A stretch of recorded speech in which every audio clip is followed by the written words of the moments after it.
Students बात करेंगे unit and null vector की।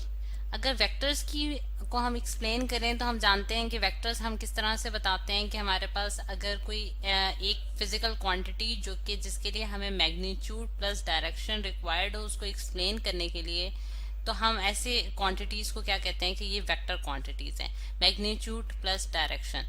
ठीक है। अच्छा, अब अगर हम देखें कि हमारे पास सबसे पहले अगर हम बात कर लेते हैं यूनिट वेक्टर्स की, स्टूडेंट्स की यूनिट वेक्टर्स हमारे पास कौन से वेक्टर्स होते हैं। तो यूनिट वेक्टर्स हमारे पास वो वेक्टर्स होते हैं जो कि डायरेक्शन को, किसी भी वेक्टर्स की डायरेक्शन को बताने के काम आते हैं। ठीक है। Use to define the direction of the, या फिर आप ये भी कह सकते हैं कि डायरेक्शन को रिप्रेजेंट करने के काम आते हैं। ठीक है। यूज टू डिफाइन के बजाय हम रिप्रेजेंट कर देते हैं। ठीक है। रिप्रेजेंट, ठीक है, रिप्रेजेंट द वेक्टर डायरेक्शन। ठीक है। वेक्टर की जो डायरेक्शन है उसको रिप्रेजेंट करने के हमारे काम आते हैं यूनिट वेक्टर्स।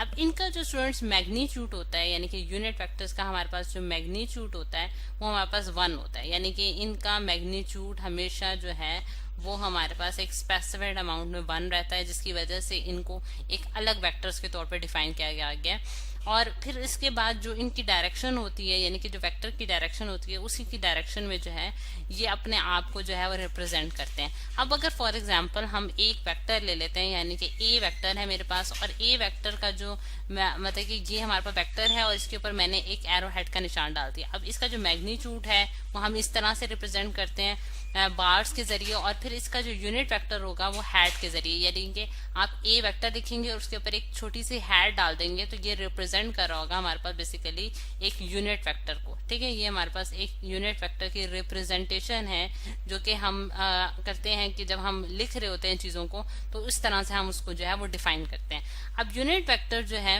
उसको हम किस तरह से इस इक्वेशन के जरिए जो है निकाल सकते हैं, वो आप देखें कि ए हैट की वैल्यू जो है वो हमारे पास किस तरह आएगी, vector A divided by its magnitude. यानी कि आपने जब यूनिट वेक्टर निकालना है तो आपने वेक्टर को डिवाइड कर देना है बाय इट्स मैग्नीट्यूड, तो आपको जो है वो यूनिट वेक्टर की जो है वो वैल्यू पता चल जाएगी। अब अगर हम कोऑर्डिनेट यानी कि 3 डायमेंशनल कार्टेशियन कोऑर्डिनेट सिस्टम की बात करें स्टूडेंट्स, ठीक है, तो हम देखते हैं कि जो उसमें हमारे पास 3 तरह के जो है एक्सेस आ जाते हैं, यानी कि एक्स, वाई और जी एक्सेस। ये हमारे पास कार्टेशियन कोऑर्डिनेट सिस्टम है। ठीक है। कोऑर्डिनेट यहाँ मैं पूरा लिख भी देती हूँ ताकि इस चीज को हम स्पेसिफाई कर सकें। ठीक है। ये कार्टेशियन कोऑर्डिनेट सिस्टम की बात कर लेते हैं स्टूडेंट्स, कि जिसमें हमारे पास जिस तरह से यहाँ मैं एक फिगर के जरिए एक्सप्लेन कर देती हूँ इस चीज को बेहतर तरीके से, कि हमारे पास इसमें क्या होता है कि हमारे पास एक्स, वाई और जी जो है वो हमारे पास कोऑर्डिनेट्स हैं।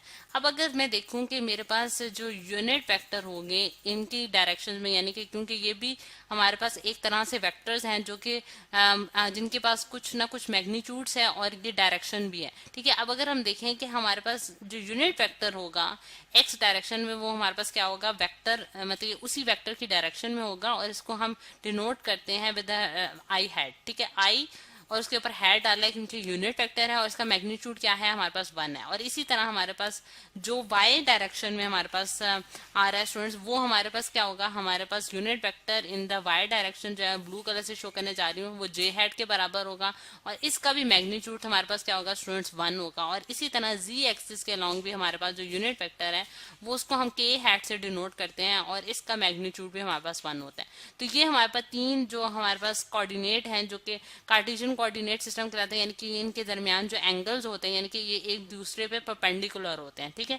तो उनके केसेस में हमारे पास यूनिट वेक्टर्स डिफाइन किए गए हैं, आई हैट, जे हैट और के हैट। यानी कि अगर कोई वेक्टर इस डायरेक्शन में लाई कर रहा है तो उसका जो यूनिट वेक्टर होगा वो आई हैट होगा, और अगर वाई एक्सिस में लाई कर रहा है तो उसका यूनिट वेक्टर जे हैट होगा, और इसी तरह अगर जी एक्सिस में लाई करता है तो उसकी जो डायरेक्शन होगी वो हम के हैट से डिनोट करेंगे। ठीक। अब इसी तरह स्टूडेंट्स हमारे पास जो मेजर तरह के हमारे पास जो यूनिट वेक्टर्स आते हैं उनमें हमारे पास जो 2 बहुत फ्रिक्वेंटली यूज किए जाते हैं वो एक वेक्टर है जो कि आर हैट है। ठीक है। यहाँ मैं लिख भी देती हूँ कि वेक्टर आर हैट जो है वो बहुत फ्रिक्वेंटली यूज किया जाता है कि आर हैट वेक्टर जो है वो बेसिकली पॉइंट आउट कर रहा होता है in the direction of r, यानी कि अगर आर वेक्टर कोई भी आर्बिट्री आपके पास कोई वेक्टर है आर, ठीक है, और उसका जो यूनिट वेक्टर होगा वो उसी की डायरेक्शन में हमें डायरेक्शन शो करेगा और उसको हम किस तरह से रिप्रेजेंट करेंगे आर हैट के जरिए। और आर हैट की वैल्यू जो होगी स्टूडेंट्स वो किसके बराबर होगी, vector r divided by its magnitude, ठीक है, यानी कि आर वेक्टर को आप डिवाइड करेंगे जब उसके मैग्नीट्यूड से तो आप आर हैट की वैल्यू जो है वो देख सकते हैं। अब इसकी एक छोटी सी एग्जांपल देख लेते हैं। अगर हमारे पास आर वेक्टर जो है वो मेरे पास फॉर एग्जांपल कि मेरे पास 3i hat plus 4j hat के बराबर आता है, यानी कि 3i hat plus 4j hat का क्या मतलब है स्टूडेंट्स, मेरे पास जिस तरह से मैं यहाँ आपको दिखाना चाह रही हूँ कि मेरे पास ये r वेक्टर है जिसका अगर आप x कंपोनेंट देखें तो वो मेरे पास 3 उसका मैग्नीट्यूड है और वो किस डायरेक्शन में है, यूनिट वेक्टर आर मतलब कि एक्स एक्सिस पे लाई करता है तो उसका जो यूनिट वेक्टर होगा वो आई हैट होगा, ठीक है।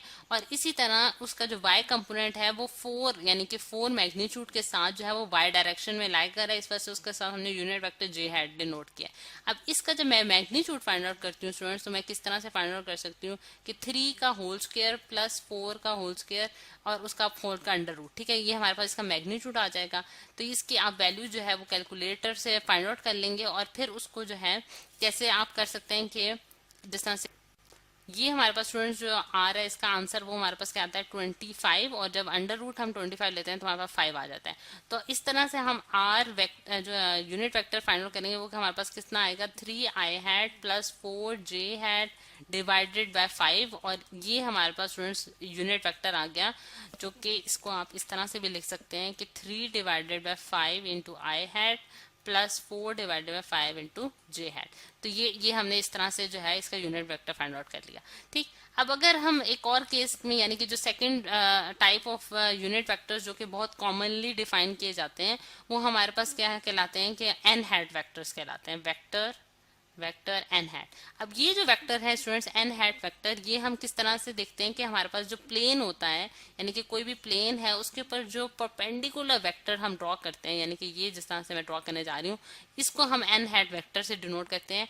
और ये ऑलवेज जो है किसी भी प्लेन के ऊपर परपेंडिकुलर एंगल यानी कि परपेंडिकुलरली लाई कर रहे होते हैं उसके ऊपर, ठीक है, यानी कि नॉर्मल टू द प्लेन होते हैं, जिसकी वजह से हम इसको एन हैट का नाम देते हैं। ये जस्ट एक रिप्रेजेंटेशन है जो कि हम देखते हैं कि एन हैट वेक्टर्स अगर कहीं लिखा है तो आप ये समझ जाएंगे कि ये किसी प्लेन के ऊपर परपेंडिकुलर लाई कर रहे हैं, इनकी डायरेक्शन जो है वो परपेंडिकुलर टू द प्लेन होगी, ठीक। तो ये हमारे पास स्टूडेंट्स आ जाते हैं यूनिट वेक्टर का कॉन्सेप्ट। अब नल वेक्टर्स की बात कर लेते हैं। नल वेक्टर्स जो होते हैं नल वेक्टर्स हमारे पास कौन से वेक्टर्स होते हैं, यानी कि जिनका मैग्नीट्यूड हमारे पास क्या होता है, इनका मैग्नीट्यूड हमारे पास 0 होता है, ठीक है। इनका मैग्नीट्यूड स्टूडेंट्स हमारे पास क्या होता है 0 मैग्नीट्यूड के साथ ये लाई करते हैं, और इनकी जो डायरेक्शन होती है स्टूडेंट, क्योंकि ये वेक्टर्स हैं इनकी मैग्नीट्यूड और इनकी डायरेक्शन दोनों होंगी, तो इस वजह से इनकी डायरेक्शन की अगर हम देखें तो ये इनकी आर्बिट्रेरी डायरेक्शन होती है।